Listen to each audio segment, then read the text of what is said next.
กราบสวัสดีท่านผู้ฟังที่เคารพรักทุกท่านวันนี้ก็มาป้ากันเหมือนเดิมนะครับในรายการหมอเมืองคุยเฟื่องเรื่องสมุนไพรจากวิทยุคนเมืองแปรวันนี้กระผมหมอชลีก็มีเรื่องที่จะมามาจ่าให้กับพี่น้องรับทราบเหมือนเดิมนะครับช่วงนี้ช่วงปีใหม่นะครับกำลังผ่านไปยังปอนักเตี้ยนะครับก็ยังย้ายกลุ่มยังอยู่ในเกณฑ์ที่ว่าสู่เข้าเอาขวัญส่งเคราะห์สะเดาะน้ำกันอยู่นะครับบางทีก็ขอข้ามากันไปจนถึงวันที่25พุ่นนะครับจะสิ้นปีใหม่เมษาเฮานะครับดังนั้นปีใหม่เฮาบ่ได้สวัสดีกันนะครับวันนี้ก็ถือโอกาสสวัสดีปีใหม่กับพ่อแม่พี่น้องและก็ขออำนวยพรให้พ่อแม่พี่น้องทุกท่านทุกคนที่ฟังรายการนี้อยู่นะครับให้ประสบแต่ความสำเร็จอยู่ดีมีสุขหิมากล้าขึ้นทำสิ่งใดก็ขอสมความมุ่งมั่นปรารถนาหิเงินก็เฮือได้เงินหิปันมาหาปันได้ข้อเจ็บขอจะได้มาใกล้ข้อเปิดไข่ก็เฮือหนีไกลๆนี่สินตั้งหลายก็ปันมดปันเสียงได้ปันเป็นปอเลี้ยงเงินหมื่นรับนอนตื่นก็ขอได้เงินแสนวันได้แก่นก็คือปออ้อยกินอ้อยตันไปบ่ขาดใจว่าจะนั่นจุงจังมีแจ่งแต่ดีๆเต้อนะครับอันนี้ก็เป็นเรื่องของที่เขาจะต้องดำรงชีวิตต่อไปนั่นก็คือการเริ่มต้นชีวิตใหม่นะใครที่ว่ายังบ่ปรับปรุงบ่ดูแลสุขภาพเตี้ยอันใดสิ่งที่มันผ่านมาก็คือมันผ่านไปอย่านะครับบริเก็บมาขึ้นบริเก็บมาเป็นข้อคิดบ่ได้เอามานักอกนักใจนะอันใดตั้งหลายที่ว่าเอาได้ได้จ่ากันที่มันบ่เหมาะบ่ถูกบ่ตรงตามคำนองของธรรมกับอโหสิกรรมกันไปนะบ่ได้ถือโทษคือสร้างมิตรนะครับบ่ได้สร้างศัตรูพยายามเอาศัตรูมาเป็นมิตรขึ้นได้นะครับอันนี้สิ่งที่เราจะต้องดูแลทั้งสุขภาพตัวเก่าและดูแลให้ผู้อื่นมีความสุขถ้าคนอื่นเขามีความสุขเขาก็มีความสุขเพราะฉะนั้นเขากะก่อยก่อยจ๋านะมีอันใดกินอันนั้นสู่กันหันปันกันกินปีหู้สองน้องหู้หนึ่งนะครับแบ่งสรรปันส่วนแบ่งสรรปันปุ่นอันใดที่มัน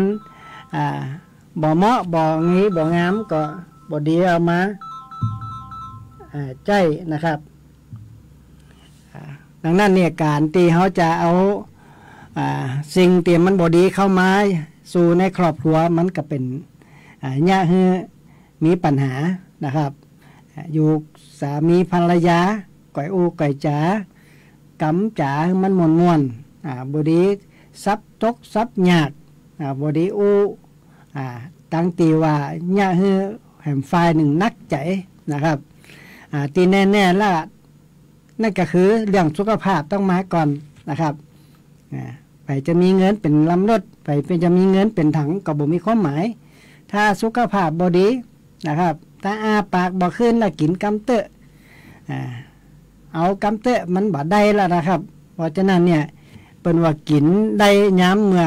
ลมเตียวดังนะครับถ้าได้ว่าได้กินบ่ได้แล้วก็บ่ต้องมาขนับนะอันนี้ก็เป็นสัจธรรมที่เขาจะต้องเผชิญกับมันนะครับดังนั้นเนี่ยพ่อแม่พี่น้องที่ยังฉลาดใจบ่ดูแลสุขภาพให้ฮักตัวเก่าเนื้อพ่อแม่พี่น้องถ้าไปบ่ฮักตัวเก่านะคนอื่นมันจะมีไปมาฮักนะขนาดคู่สามีภรรยายังก็ลองตื่นขึ้นมาตีหนึ่งตีสองต่างคนต่างรับก็ลองมื้นตาลืมตาพอด้วยครับป้องกระซาดเพิ่นบ่จิมีไผฮู้กับไผนะครับมีความฮู้ซึกตัวคนเดียวนะครับเพราะฉะนั้นต้องเปิ่งตัวเก่าให้นักที่สุดฮักตัวเก่าให้นักที่สุดนะถึงเวลาต่างคนต่างรับต่างคนต่างนอนต่างคนต่างเจ็บต่างคนต่างเป็นไผมาเจ็บแทนไผบ่ได้สักคนนะ เวลาเขาจะกินข้าวเนี่ยก็เรามากินแตนกันมันจะอิ่มนะครับเมื่อเขากินแตนเขาก็จะได้เขาไปกินแตนเขาก็จะได้ดังนั้นเนี่ยสุขภาพเป็นเรื่องที่สำคัญที่สุดนะครับเขาเกิดมาเพื่อเขาจะได้เกิดมาเพื่อลำเพื่อรวยเขาจะเกิดมาเพื่ออยู่ข้ามฟ้าเขาเกิดมาเพื่อดูแลดูว่าโลกเขาเนี่ยมันสวยขนาดไหนมันเหมาะมันม่วนขนาดไหนแต่อันนะครับ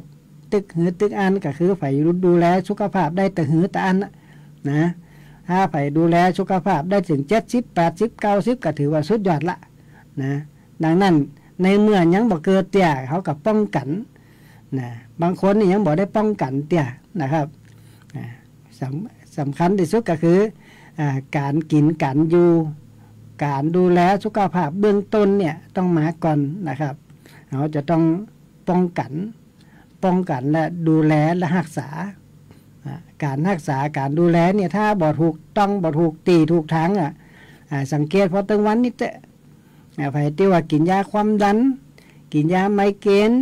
กินยาเบาหวานกินยาโรคเก้ามีแผลหายพ่องเพราะว่าอย่างมันบ่หายตีจริงมันหายได้หมดนะครับตีจริงมันหายได้หมดอยู่ที่เฮาดูแลบ่ถูกตีถูกทางตามนะเฮาเอากำเปิ้นว่าเอาเขาว่าบ่ได้เอาตัวเฮาว่านะเปิ้นว่าความดันก็ว่าความดันแต่เปิ้นไปหยังนะเปิ้นว่าต้องกินยาความดันก็ต้องกินแต่เปิ้นไปหยังเขาบังคับเฮากินนะไผบ่ต้องกินกับหมอบังคับให้กินนะอย่างวัคซีนเนี่ยที่ผ่านมาเนี่ยก็เขาสั่งฉีดวัคซีนถ้าบ่ฉีดวัคซีนไปไหนบ่ได้ก็ผมก็ฉีดผมก็ยังบ่ได้ฉีดก็บ่หันไปมาว่าบ่หันไปมาห้ามไปไหนนะครับไปขึ้นไปเครื่องบินก็ยังบ่มีไผว่าสักอย่างนะครับทั้งครอบครัวผมบ่ฉีดเพราะมันบ่มีไผบังคับเฮาได้นะครับมันเป็นสิทธิส่วนบุคคลนะดังนั้นที่พ่อแม่พี่น้องได้ฉีดไปแล้วนั่นน่ะเพราะเขาบังคับให้ฉีดเข้าไปในอย่างกับฉีดเพื่อว่าไปป้องกันโรคมันไปป้องกันทางใดพ่อแม่พี่น้องคือประเทศฉีดไปแล้วเป็นกันล้มตายกันวุ่นมาเดี๋ยวนี้เป็นจะได้นะครับฤทธิ์วัคซีนอารวาสแล้วนะครับตอนนี้ไปเนี่ย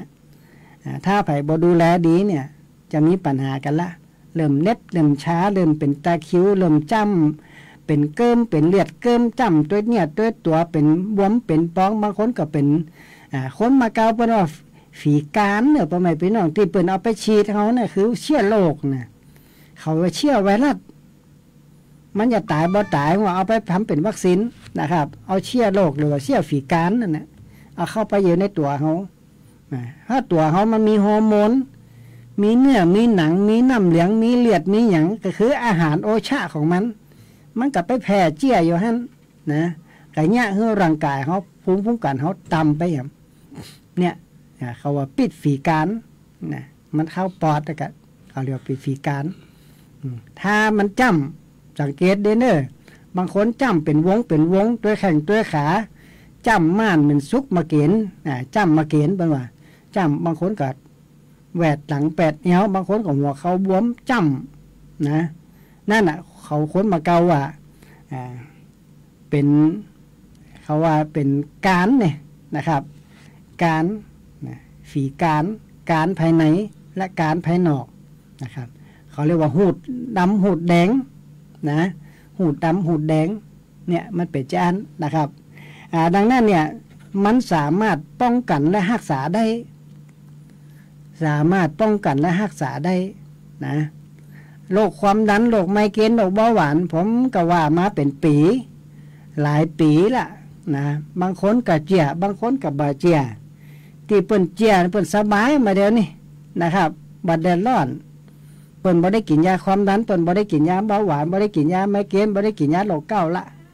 นะที่เปิ้นเจียนะครับเพราะเขาเจียตัวเขา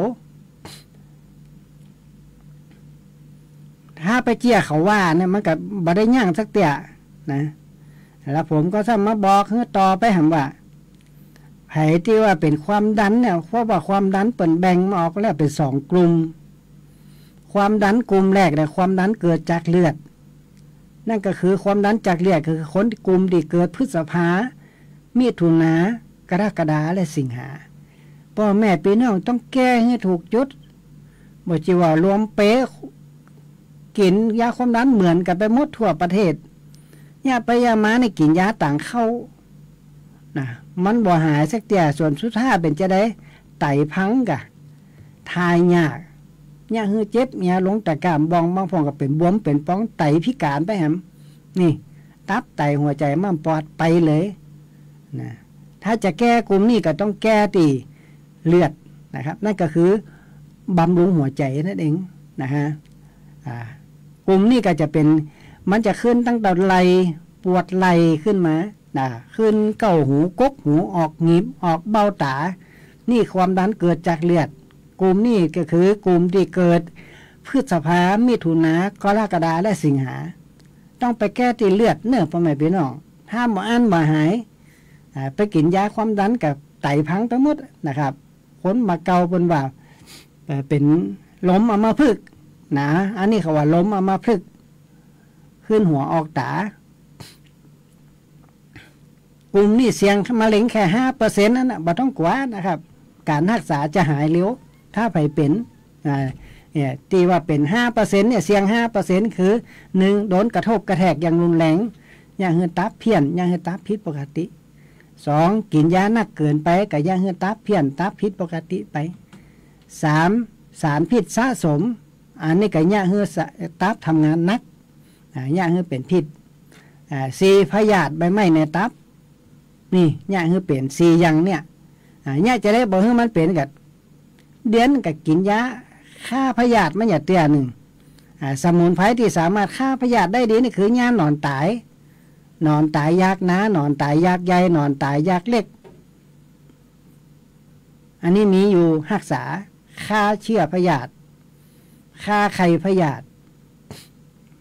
เนี่ยจะได้บอกให้มันตับอักเสบกับบ่ต้องกินเหล้านักผ่อนได้ก็คือผ่อนเนี่ยจะได้บ่ฮือตับครับพิษตับสะร่างกายสะสมสารพิษ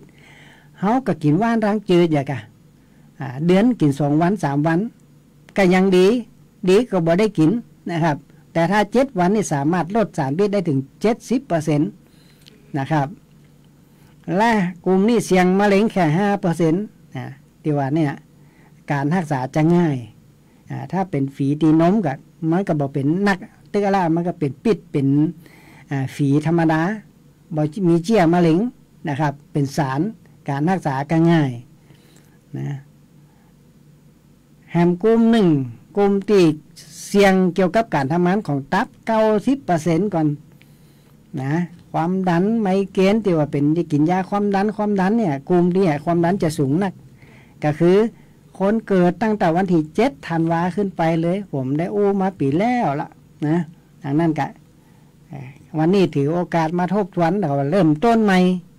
ให้พ่อแม่พี่น้องเริ่มต้นใหม่พิจารณาตัวเก่าใหม่ว่าควรจะแยะจะได้ต่อไปนะคนที่เกิดตั้งแต่วันที่7 ธันวาขึ้นไป7 ถึงมกราคมกุมภาพันธ์มีนาถึง28 เมษายนอันนี้เสียติบ่จิธรรมดานะครับเป็นหมื่นคนที่ผมวิเคราะห์วิจัยมานะโรงพยาบาลทุกโรงเนี่ยทุกตีเนี่ยผมไปเข้าไปทุกห้องไปวิจัยไปวิเคราะห์วิจัยมาไปหาข้อมูลมาเรียบร้อยมันจะมีความแม่นยำถึง 90% คือกลุ่มที่การทำงานของตับ 90% นะดังนั้นเนี่ยธันวามกราคมกุมภาพันธ์มีนาเมษาความดันเกิดจากความร้อนอันนี้มันขึ้นตั้งงอนนะพ่อแม่พี่น้องท้ายถอยนะขึ้นงอนออกกลางกระมอมออกเบ้าตาเลยนะ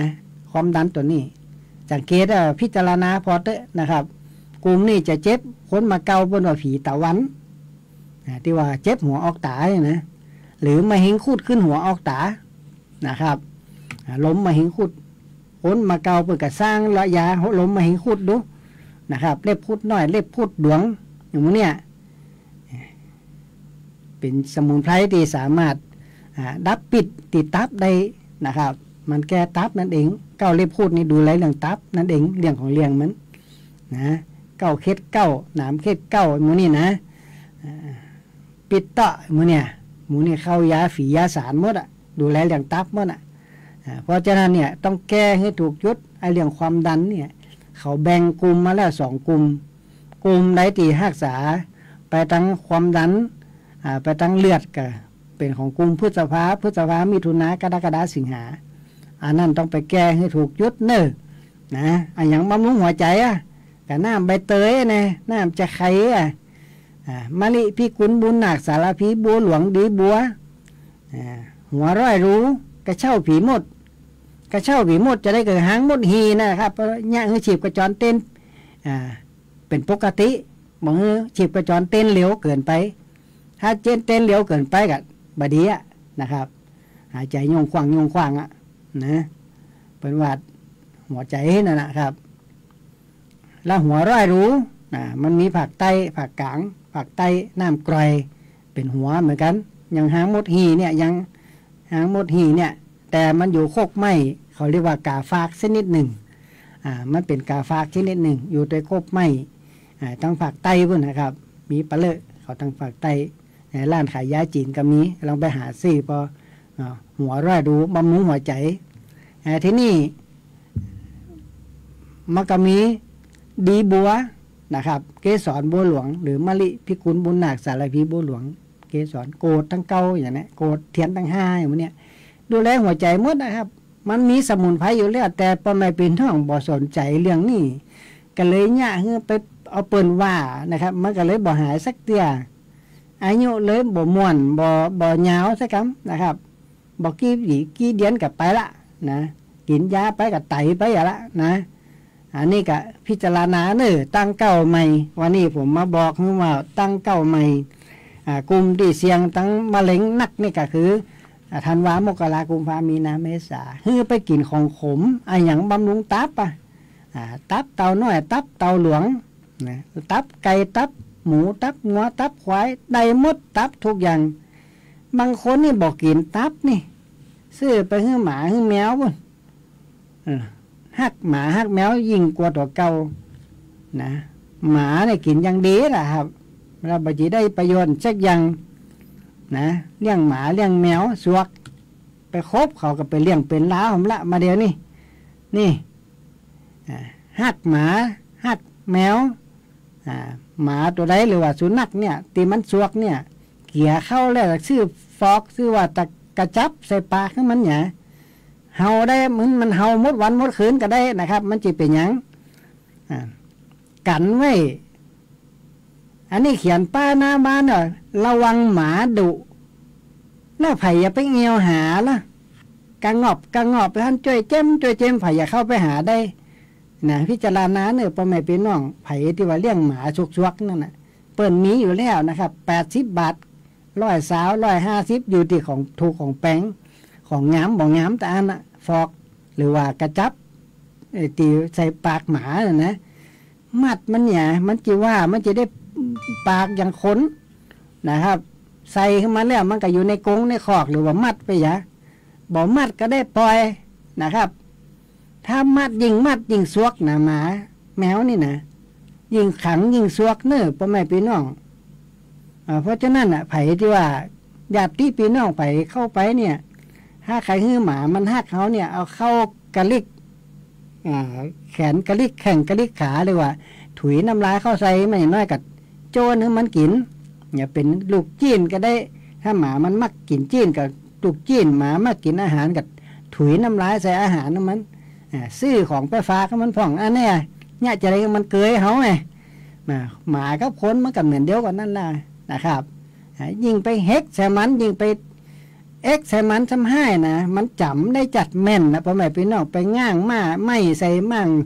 ค้อนใส่เนี่ยมันจำจัดแม่นนะเพราะฉะนั้นอย่าไปปวดบดีกะหลาหมานะครับบดีกะหลาเพราะฉะนั้นเนี่ยก็เป็นเรื่องที่เขาจะต้องดูแลสุขภาพละอย่าไปเอาไปฮื้อต่อหมาต่อแมวตับนะครับเขาต้องกินตับเพื่อบำรุงตับเขาผ่องนะนี่สมุนไพรที่สามารถดูแลตับอักเสบได้ดีก็คือยาไตใบนะครับยาไตใบเงินใบทองบ่จิว่าเอาไปต่อวัดต่อวาบ่ใจใบเงินใบทองเอาไปใส่ขันพานเอามาต้มกินนะครับแก้บ่ฮื้อตับเขาอักเสบ เงาพูดรักษากับแก้ตับอักเสบเปิ้นมีอย่างมดสมุนไพรใบหญ้าทุกพื้นที่หญ้าน้ำมึกหอมเกลียวมดนี่ดูแลตับมดพ่อแม่พี่น้องแล้วเป็นจะได้พ่อแม่พี่น้องบ่สนใจเรื่องตัวนี้นะครับเอาเขาว่าเอาเปิ้นว่าเนี่ยมาไก่หญ้าให้พ่อแม่พี่น้องเป็นไปสะปะสะเปดนะมีเงินเป็นลำรถบ่มีความหมายนะผมว่าแท้ๆเลยนะเพราะฉะนั้นเนี่ยพ่อแม่พี่น้องต้องเริ่มต้นใหม่ละถ้าไผอยากจะให้ความดันลดลงก็ต้องดูแลนะครับคนตีว่าเจี้ยผมนี่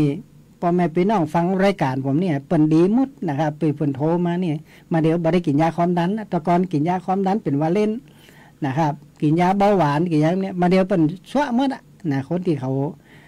วันศีลเนี่ยไม่แห่งกันเนี่ยหลายคู่หลายคนมาแต่ตั้งแต่หมอบอกเนี่ยบอกกินนะครับบอกกินเปิ่นกัดสบายนะครับบอกกินกับสุขภาพดี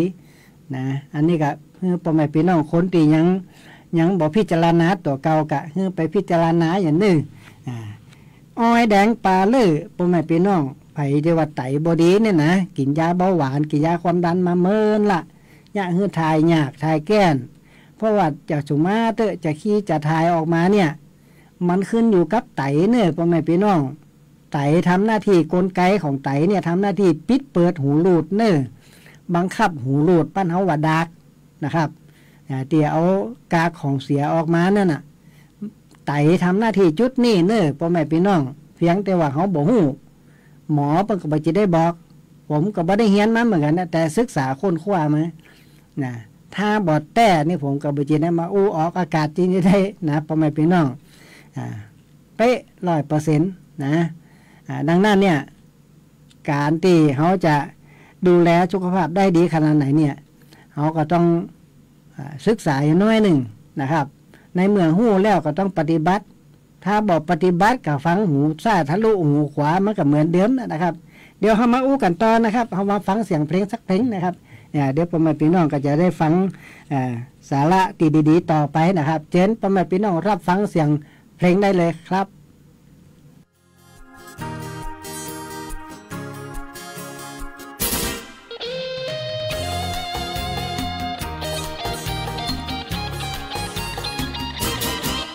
คนแก่ก็ชอบฟังซอบางคนนี่น้องชอบเพลงลูกบางคนชอบเพลงสตริงห้องชอบจริงๆสากลและลูกกรุงไอ้หนุ่มวัยรุ่นไฟแรงชอบแม็กกระเด็นรถนิยมสูงเดี๋ยวนี้เปิ้นมีคอนเสิร์ตวิทูลและเบิร์ดเปิดกันลั่นกรุงพอเที่ยงพอขายบรรลุจักคนไอ้หลานเฮ้ยหลานชุดที่ฮักของอุ้ยพอขายแล้วบรรลุเจ้าบาเดียวตื่นไปซื้อเมียงเฮ้ยอุ้ยกำไปซื้อเมียงเฮ้ยอุ้ยกำขาใจมาปล่อยขี้กันโอ้ใจยังถึงมาได้บอกใช้ได้แต่เป็นแบงเวลาร้องอารมณ์ดีต่างหากป้ามาได้ลูกเจือ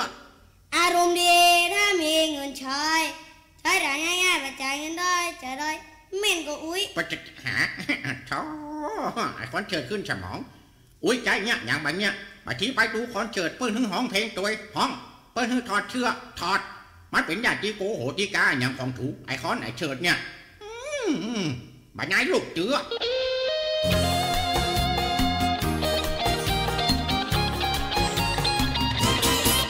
หลานบ่าวลุงมีหนึ่งคนมันว่าคนสับสนว้าวุ่นเขาบอกคือไปโรงเรียนขยันมันเพียรเพื่อเหลือเกื้อกูลสำไรชื่อบ่มีในสำเนาตกใจแต่เฮาจับเจ้าหัวหมู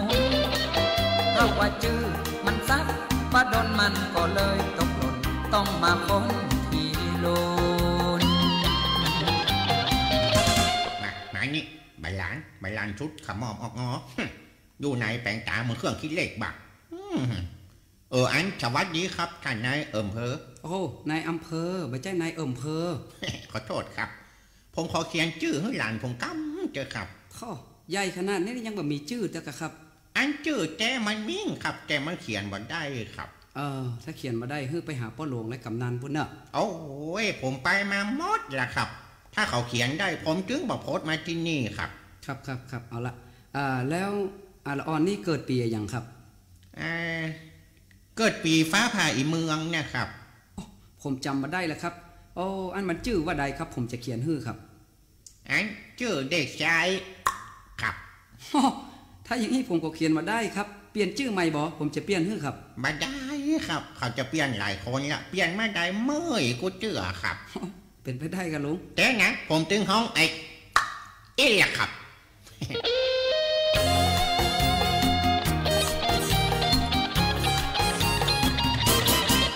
นายอำเภอเฉลิมชัยทันว่าผมก็จบปริญญาชัยงงเงาเต่าตุน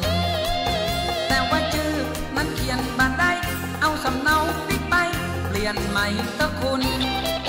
สักว่าชื่อเป็นสิริมงคลจะทำต้นผูกฉลกโจกนุนนายอำเภอใจไปหาผู้ว่า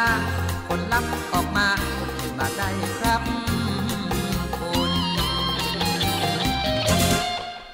เมื่อมานี่นั่งนี่แต่เกิดบัดจับย้ำอันสวัสดีครับเจ้าหน้าที่สารกลางท่านคุณครับผมเป็นเสมียนครับครับไอ้เมียนครับอันขอเขียนชื่อให้หลานผมกำเจอครับอย่างคนพ่อใหญ่มกอี้ยังไม่ได้ตั้งชื่อเตื้อนี่ต้องไปแจ้งภูมิลำเนาเดิมแล้วเนอะโอ้ยบ่ายลำเนาอย่างชักอย่างไปมามดไปเขียนมาได้ชักคนครับมันอย่างไรปะล้ำเหลือมาผมจะเขียนให้ครับแล้วก็ปิ๊กเอาไปอำเภอเนอะครับชื่อมันว่าใดครับชื่อมันว่าไอเด็กชาย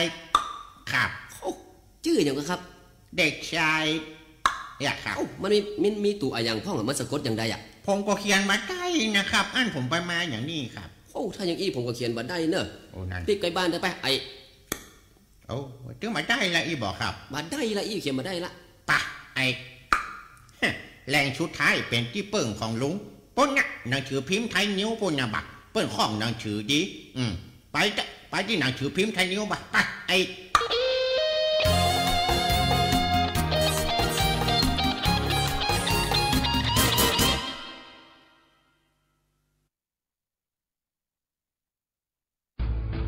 เพราะเรามีหน้าที่กำกับดูแลบริษัทประกันภัยตัวแทนและนายหน้าประกันภัยให้มั่นคงโปร่งใสเพราะเรามีหน้าที่ส่งเสริมพัฒนาธุรกิจประกันภัยให้ก้าวหน้าและมีประสิทธิภาพและเพราะเรามีหน้าที่คุ้มครองสิทธิประโยชน์ของผู้เอาประกันภัยและประชาชนเพราะทุกเรื่องการประกันภัยคือหน้าที่รับผิดชอบของเราสำนักงานคณะกรรมการกำกับและส่งเสริมการประกอบธุรกิจประกันภัยคปภ.สายด่วนคปภ. 1186มีปัญหาด้านการประกันภัยติดต่อสอบถามได้ที่สำนักงานคปภ.จังหวัดแพร่ตรงข้ามวิทยาลัยเทคนิคแพร่เลขที่ 36/3-4 ถนนเหมืองหิตตำบลในเวียงอำเภอเมืองแพร่โทรศัพท์ 054-522-698 และ 054-522-076โรคซึมเศร้าเกิดจากความผิดปกติของสมองในส่วนที่มีผลกระทบต่อความคิดอารมณ์ความรู้สึกพฤติกรรมรวมถึงสุขภาพทางกายแต่คนส่วนใหญ่มักจะนึกถึงแค่เพียงอาการหรือสภาพจิตใจที่เปลี่ยนไปจึงคิดว่าโรคซึมเศร้าเกิดจากความผิดหวังได้รับการกระทบกระเทือนทางจิตใจแต่ในความเป็นจริงแล้วโรคซึมเศร้าเป็นโรคที่เกิดจากความไม่สมดุลของสารสื่อประสาทจำเป็นที่จะต้องได้รับการรักษาจากจิตแพทย์และต้องบำบัดอย่างถูกวิธีหรืออาจจะต้องใช้ยาในการรักษาร่วมด้วยลองสังเกตตนเองและคนรอบข้างสักนิดว่าเข้าข่ายเป็นโรคซึมเศร้าหรือไม่ด้วยความปรารถนาดีจากสำนักงานประชาสัมพันธ์ที่ 3 กรมประชาสัมพันธ์ตาขวางเดินโซเซห่างตกลิ้นห้อยน้ำลายย่อยแม่นเลยเจ้าสัตว์เลี้ยงของท่านกำลังเป็นโรคพิษสุนัขบ้าเพื่อบ่ให้มีการสูญเสียชีวิตจากโรคพิษสุนัขบ้าเฮาผู้คนต้องเป็นส่วนหนึ่งในการเฝ้าระวังป้องกันควบคุมและบูรณาการร่วมกันกำจัดโรคพิษสุนัขบ้าให้หมดไปจากประเทศไทยและบ่ได้ลืมว่าสัตว์เลี้ยงลูกด้วยนมกู่ชนิดเป็นโรคพิษสุนัขบ้าเฮาต้องเฝ้าระวังสัตว์ปลอดโรคขนปลอดภัยจากโรคพิษสุนัขบ้า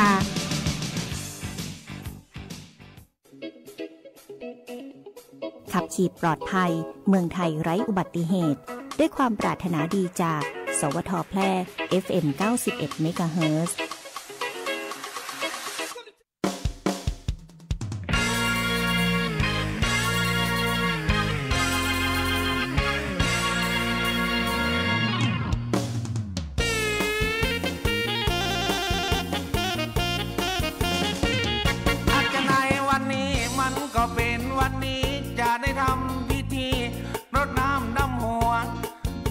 ของข้าหัวหน้าครอบครัวข้าได้ทำชั่วให้สู่จำใจข้าขอยอมรับว่าทำตัวบ่ดีในคำเคราวีสู่นักล้ำไปปีใหม่มาแล้วข้าขออภัยบาปกรรมอันใดอย่าได้มาราวีอาริกันเตียแต่บ่มีอติหักบ่ต้องคิดนักอย่าเมินหน้านี้บ่ละยังฮีจารีตประเพณีผู้ฆ่าสามีมากาละว่าดำหัวมีตึงเสียโนเป็นยกทรงเดียวในสีขาวสีลายซื้อมาจาดหลายตัวอันที่ผ่านมาข้ามันลืมตัวไปหลงเมามัวแม่ห้างแม่ไม้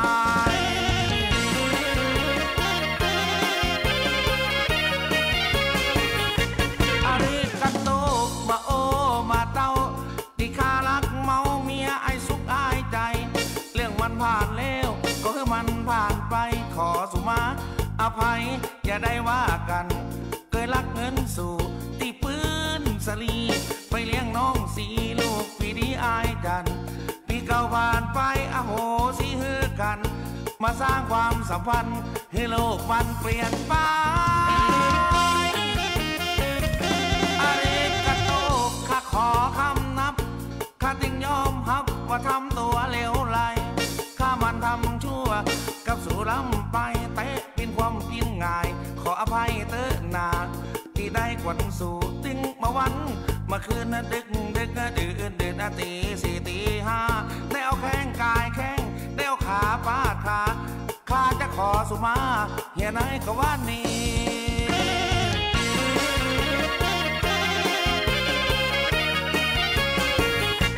อาริกาโตมาโอมาเต้าที่ข้ารักเมาเมียไอ้สุขไอ้ใจเรื่องมันผ่านแล้วก็คือมันผ่านไปขอสุมาอภัยอย่าได้ว่ากันเคยรักเงินสู่ตีปืนสลีไปเลี้ยงน้องสีโลกปีดีอายจัน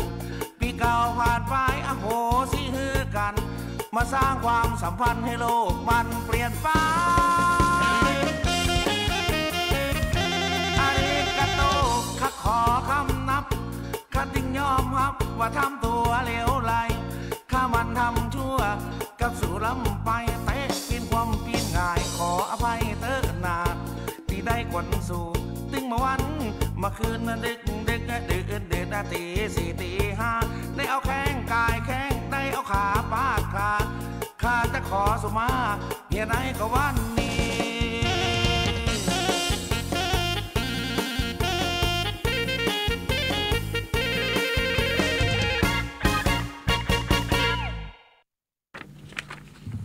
กลับก็จบไปเสียงเพลงนะครับตะกี้เขาอู้ถึงเรื่องการดูแลสุขภาพนะครับเริ่มต้นกันใหม่ดังนั้นตอนนี้ไปเนี่ยพ่อแม่พี่น้องควรจะหาว่านล้างจืดมากินนะครับอย่างน้อย3 วันนะครับถ้าจะฮื้อดีนี่ก็7 วันนะครับ7 วันสามารถลดสารพิษได้อย่างดีนะครับถ้าว่ากินล้างจืดแล้วปุ๊บพ่อแม่พี่น้องจะรักษายังก็ได้นะว่านล้างจืดมีประโยชน์มากมายมหาศาลถ้าไผมีไว้ในตู้ก็สามารถเก็บไว้ยามเมื่อฉุกเฉินแต่ว่าวันศุกร์นี่หลานสาวโดนแมงปองเดือดนะครับในตีนนอนประมาณตี 2ไตขึ้นขอมันเปิ่นนึกว่าอย่างไตนะหลานสาวเปิ่นก็เลยเอามือไปจับปะโตเล่นแม่มือกะนะหัวแม่มือลูกขึ้นมาว่าอีปอดแมงปองเดือดย่าแมงปองเดือดนะเอาละญาติได้กะมีว่านรังจืดเป็นเม็ดอยู่นะเฮ้อกินไป15 เม็ดกับอาการเจ็บปวดมากกับปิดขวางนะพ่อแม่พี่น้องภายใน20 นาทีเนี่ยบ่มีอาการสักอย่างต้าจินแจ้งถ้าว่าบ่ได้หลังจืดเด้อพ่อแม่พี่น้องมันเป็นจะได้เอาไปเกยแมงปองเดือดต้องนะครับไผบ่ได้บ่โดนบ่ฮู้นะครับบางคนนี่ให้แตกบางคนนี่แขนปัญจลัวน่ะมันจะขึ้นเก้าแห่เฮานะ บางคนก็หามส่งโรงพยาบาลพุ่นแมงป่องเดือดมันจะธรรมดาเพราะฉะนั้นนี่คือมีว่านรังจืดไว้นะถ้าจะเอาเป็นน้ำเปิ้นก็บ่กินยากน้ำในตู้เย็นน้ำว่านรังจืดผมก็เอาอัดตู้เย็นไว้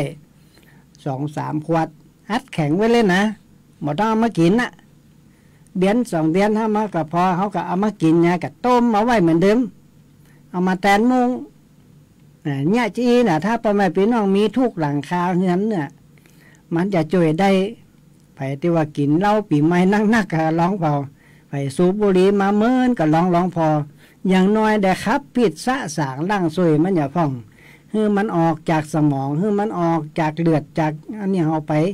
นะครับไปคือมันได้สะสมว่านรังจืดถ้าไผมีก็เอามาซอยบด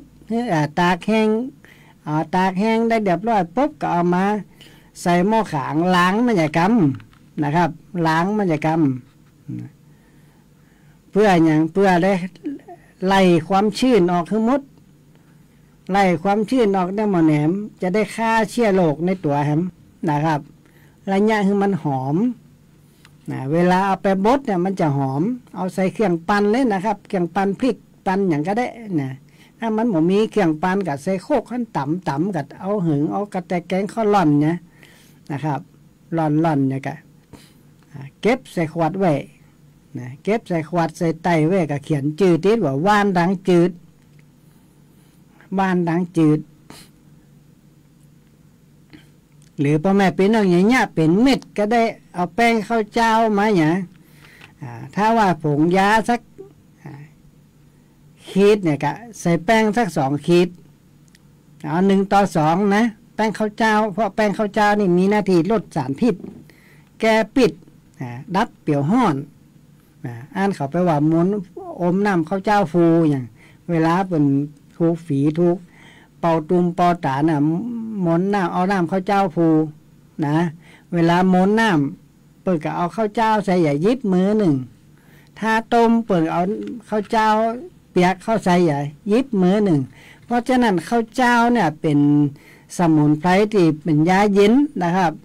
ดับพิษห้อนถอนพิษไข้ดังนั้นถ้าไปใหญ่เนี่ยว่านรังจืดให้เป็นเม็ดพ่อแม่พี่น้องก็เอาแป้งเข้าใส่1:2ผงยา1 ส่วนใส่แป้งข้าวเจ้า2 ส่วนนะถ้าหมออ่านมาอย่าผุยกั้งๆมันก็บ่ปั้นเป็นก้อนนะเนี่ยแต่มาแข่งน้อยๆเนี่ยนะครับมาแข่งขมมาแข่งกุลัวนี่นะเอาไปตากแดดแห้งตากได้สัก3-4 แดดเอาใส่หม้อขางควายกำไรความชื้นอย่างนั้นเก็บใส่กระป๋องเก็บใส่กับไผเอาไปกินก็ได้ยามใดก็ได้นะครับบ่เสียเอาไว้เป็นปีก็บ่เป็นหยังถ้าแนมไปให้น้ำมันถูกน้ำถูกหยังนะครับยังประกาศนึงกับยังว่าตะกี้นั่นน่ะต้มใส่ตู้เย็นไว้อันนี้วิธีการเก็บสมุนไพรที่เขาจะต้องใจยามฉุกเฉินนะมันจะเหมือนอย่างอื่นนะพ่อแม่พี่น้องว่านดังจืดมีไว้เนี่ยเกิดงูเลี้ยวเกี่ยวก่อนครบนู้หมาว่าครบนู้เนี่ยจะได้เอาอย่างมาช่วยตันนะมันจะว่าบ่มีนะถ้าว่าหมาว่าบ่ว่าแมวเป็นบ่เป็นเนี่ยก็กินกันไว้ก่อนนั่นน่ะนะเพื่ออย่างมันจะหายเร็วมันแก้อักเสบกินยาหนักเกินไปเมาหัวนะกินอันนั้นแป้อันนั้นกินอันนั้นแป้อันนั้นก็มีว่านดังจืดอยู่หันละสบายใจละนะแล้วก็สำคัญที่สุดก็คือกินแต่น้ำนะว่าถ้าสมมติว่าใครจะกินว่านรังจืดเนี่ยเพื่อลดสารพิษออกจากร่างกายนะคือกินแต่น้ำ3 วันนะบ่จะว่ากินแก้วเดียววันละแก้วบ่ใจกินข้าวก็กินน้ำว่านรังจืดจนอิ่มนะ3 คาบเจ้าตอนแรงไปเนี่ยเบียกเนี่ยการเอาน้ำรังจืดไปขวด2 ขวดกินไปนะครับกินเอาจนมันคิวออกเหี่ยพุ่นน่ะเอาจนมันเหี่ยวมั่งพุ่นน่ะครับดังนั้นนะพ่อแม่พี่น้องก็กินให้เป็นยา3 วันเนี่ยมันอัดเต็มที่มันบ่ดีกับมันหู้ไว้นะครับอย่าไปว่าเลือดจางกินเขาว่าเลือดจางหมอบอกให้กินนักเลือดจางอย่าไปเจี้ยไผนะครับเจี้ยตัวเก่าครับไอเลือดจางบ่จางเนี่ยเพราะทำไมหมอถึงให้กินแคลเซียมสาเหตุที่ว่าเลือดจางก็ย้อนกระดูกเขาบ่แข็งแรงนั่นเองเลือด มีหน้าที่กระดูกมีหน้าที่ผลิตเม็ดเลือดแดงผลิตแล้วเอาไปให้ปอดฟอกออกซิเจนเข้าไปกลายเป็นเลือดแดงฟอกเรียบร้อยก็ส่งให้ไตทำความสะอาดเลือดไตก็ส่งไปให้หัวใจฉีดขึ้นสมองกระจายไปที่เส้นประธานซิปเนี่ยมันเป็นวัฏจักรของบัญชีคำว่าเลือดน้อยเลือดจางมันจะเกี่ยวกับว่ากินอันนั้นอันนี้เลือดจางมันเป็นใจนะเพราะเขามีเฉพาะมีความสามารถเฉพาะตัวว่านรังจืดทำหน้าที่ขับสารพิษอย่างเดียวบ่ฮื้อเลือดเป็นพิษนั่นเองบ่ฮื้อสมองเป็นพิษบ่ฮื้อกระดูกเป็นพิษไอ้ที่เลือดน้อยเลือดจางนะเพราะกระดูกมันเป็นพิษอ่อนแอนั่งกำเดียวกับปวดหลังนะข้อเสียมไขสันหลังกดโกงไปเนี่ยนั่นเขาดึงฮื้อแคลเซียมเนี่ยฮื้อกระดูกบอดีเพราะฉะนั้นเนี่ยเกล็ดเลือดที่มันเสียแล้วมันไปไหนกับมันก็ส่งไปฮื้อมั่มก็ทำลายให้เป็นจุนก็เอากลายเป็นเลือดดำกันเจี๊ยนะครับเป็นวัฏจักรของมันไอเลือดน้อยเลือดจางนะมันบอกเกี่ยวกับว่านดังจืดเนื้อพ่อแม่พี่น้องบอกเกี่ยวสักน้อยเลยเนี่ยไปเนี่ยมาไปว่าอาจารย์ค้นกัวว่ากินมันดังจืดนักเลือดน้อยเลือดจางนะมันบ่ใจเนื้ออันผมกระจางไม่จะเหมือนกับเลือดซ้ำดีกว่าของนะเลือดบริสุทธิ์นะครับเลือดซ้ำบริสุทธิ์กินไปเนี่ยคือเลือดสะอาดเนี่ยคือสมองสะอาดสะอาดกล้ามเนื้อน้ำเหลืองก็สะอาดอะไรอย่างมันสะอาดไปหมดเลยนะครับกินสารพิษตึงวันเนี่ยหันก็ข้าวตะวาเนี่ยขึ้นตะคืนเนี่ยครับอย่างที่มันสารพิษสะสมนักที่สุดกับพักกวางตุ้งไงพักกาดกวางตุ้งที่ขายตัวกาดนี่นะเขาวิจัยมาเรียบร้อยนะครับว่าตะคืนเนี่ยผมพอคิดตะคืนเนี่ยเขาวิจัยออกมาแล้วนะครับไปตรวจหาสารพิษลองลงไปกับคะน้าแตงกวาสารพัดสารเพนะพอไม่เป็นพอในคลิปมันเตะวัดสารพิษมันเป็นจะได้มันสะสมเขาก็รู้กันซื่อยิงแป้งก็ยิงซื่อยิงง้ำก็ยิงซื่อแต่คนบ้านนอกขอกนะพอไม่เป็นนอกคนเท่าคนแกเอาของไปขายเนี่ยแมนแต่แมงบงหัวบ่ซื่อกันบ่งามเนี่ยมันเป็นจะได้นะครับคือบ่หักตัวเก่าเพราะฉะนั้นเนี่ยอันใดที่เขาปลูกได้กับปลูกกินเองพักไม่ใส่เขือหน้านี่กับพักละปงแล้วนะพักละปงแล้วอย่างนี่มาเดียวนี่พักที่ปลอดภัยปลอดสารพิษดีที่สุดนั่นก็คือพักปอกก้านะพ่อแม่พี่น้องมาเดียวพักปอกก้าเนี่ยขนาดนักนะแป้งนะที่มันแป้งเนี่ยเพราะอย่างมันกลัวจะได้เนี่ยบริเปตอไปนะครับคนที่เขาไปเก็บเนี่ยหมอจีว่าธรรมดาน่ะแต่ว่าวันซื้อนี่ผมเข้าป่านะครับเข้าป่ากับหมอน้อยหมออำน้อยหมอประสานยานี่นะปัดเราได้2 เทอมเนี่ยแต่หัวแม่มือเก็บบ่ได้นะไปไม่เป็นน้องไปเก็บพระปอกก้าไปหาสมุนไพรเลยไปเสาะหาพระปอกก้ามีปุ่นเส้นเฟเส้นมันออกผ่องบ่ออกผ่องมันเท่าไปกับมีเพราะเนี่ยบ่จีว่าปลาเล่นะไอ้ที่เขาได้เนี่ยวัน4-5 กรัมนำไปปะใส่บอลมันกะจับบ่จีว่ากลัวจะปะบอลมันกับไปหมอให้กี่หม่อนดอยมันนะเพราะเนี่ยกะซื้อกินเตะนะ50 บาทก็ได้กินนะพ่อแม่พี่น้องดอกพักปอกก้ากินไปแล้วมันเป็นประโยชน์จะได้พักปอกก้านี่ดับพิษห้อนถอนพิษไข้บำรุงตับแก้ตับสุดตับอักเสบมันเป็นตระกูลเฟิร์นนะครับเป็นตระกูลเฟิร์นนะแก้ตับพิษร้อนถอนพิษไข้แก้ตับอักเสบนี่เป็นประโยชน์เนอะพักปอกก้าอย่าไปว่าบ่ใจบ่เกิดประโยชน์นะมันถึงจานน่ะมันถึงครบงุดจานน่ะมันบ่จีล้วนมันจีเละได้นะครับมันเจี้ยมันจานที่ว่าพวกปอกก้าตีเมียเนี่ยเพิ่นว่าเมียแกงพระปอกก้าบ่สุกอีนะเพราะฉะนั้นแกงเตะแกงพระปอกก้านะครับพระปอกก้าจะแกงได้ก็ต้องมีดอกก้านน่ะดอกก้านก็ขึ้นมาละนะมีดอกก้านมาก็ซื้อไปสักมัด1พระปอกก้าอย่ากำ1นะครับ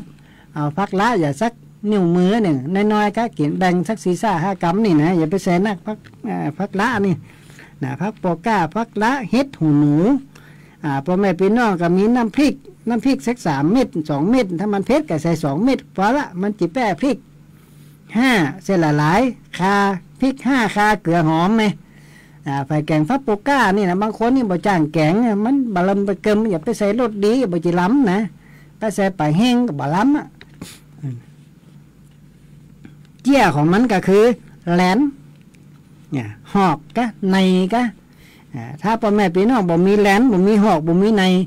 ไปซื้อจีนมาสักเทิบหนึ่งจีนขวานี่ยางมันแดงยางมันเหลืองนะเอาไปซอยใส่นะครับเหมือนกับจีนพานเหมือนกับจีนปลาเหมือนนั่นนะครับยางมันหอมนะครับเอาไปแกงแค่นะครับพริก5 คาเกี่ยวหอมถ้าแกงแค่นี่เพิ่มมะแคนเข้าไปหนึ่งถ้าไปแกงแค่นี่แกงถ้าแกงใส่ซัดใส่อย่างนี้นะเพิ่มมะแคนเข้าไปนะครับแต่ถ้าว่าแกงใส่ดอกก้านพักปอกก้าพักละเฮ็ดหูหนูนี่เฮ็ดล้มอย่างก็ได้เฮ็ดนางฟ้านางล้มอย่างก็ได้พริก5 คาเกลือหอมพ่อแม่พี่น้องพริก5 คาเกลือหอมนักตั้งคานักตั้งหอม5นะครับนักตั้ง5มาดึงหอมโซ่ลองพอนะครับแกกัดเถาดานได้ต้องนะครับเพราะดอกการเนี่ยแกกัดเถาดานไอ้ที่ว่าขี้ปุ่มยืนนะขี้ปุ่มหนาดูว่าใครคือขี้ปุ่มลดหรือว่าไขมันในต้องนักเนี่ยในตับไปฟอกตับเนี่ยกินมื้อเนี่ยนะครับอันนี้เป็นสมุนไพรใกล้ตัวตีเขาจะต้องดูแลเรื่องสุขภาพเอาเป็นหลักนะครับเพื่อพ่อแม่พี่น้องเริ่มต้นชีวิตใหม่ปีใหม่แหมน้อยกะเข้าหน้าฟ้าหน้าฝนกับไปแหมยังหนึ่งนะครับตอนนี้อีบุ๊กก็ไปมีเก้าบุ๊กก็พอไปสังเกตพอเนื้อที่มันเหม็นเนี่ยบริจังมันเด้ก็บุ๊กไปพออย่าเอามาแรงเอาไฟฉายไปส่องพอมันจะมีจุจีบุ๊กหรือว่ากุจีกุจีบุ๊กแต่คืนนี้ผมได้เก็บเป็นเกิงคู่นะครับ2 ดอกนี่ก็เกิงคู่กุจีบุ๊กควาหอมโซนะครับมีโปรตีนสูงมากกินไปแล้วเนี่ยมันยากคือกัดเถาดานนะครับกุจีบุ๊กดีล้ำเพราะมันเขาจะไปเอาแซะด้วยกากตรงกันนะบ่มีง้อบ่มีควายละมาเลยนี่ถ้าไปมีอีบุ๊กเนี่ยมีก็บุ๊กคือไปซองพอถ้าว่ามันเหม็นน่ะคือนั่นนะครับมันหลอมมาแรงเรามาฟังเวลาหมดนะครับวันนี้ก็ขอให้พ่อแม่พี่น้องอยู่ดีมีสุขหิมากล้าขึ้นนะครับถ้าไปจะไปหากับเฮือโทกประมวลกฎหมายอาญามาตรา151มาร่วมกันสอดส่องเป็นหูเป็นตาแจ้งเบาะแสการใช้ของหลวงเพราะเราจะไม่ทนต่อการทุจริตอีกต่อไป